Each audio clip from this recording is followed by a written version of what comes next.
Hello sa inyong lahat. Kamusta po kayo? Application sa ating binasa, 2 Thessalonica. Huwag tayong manatiling mababaw ang ating pananampalataya. Mag-ugat tayo kay Lord Jesus Christ.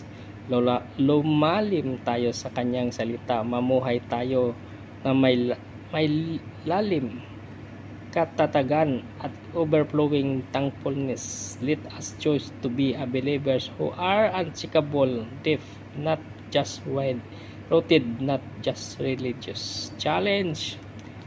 Ngayong alam mo na ang dapat gawin, uugat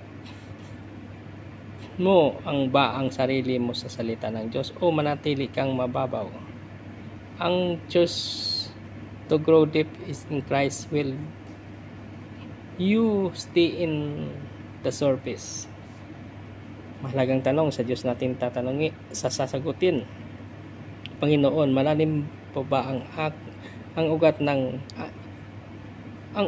ko sa iyo, o minsan lang akong sumisibol kapag komportable na ang buhay ko?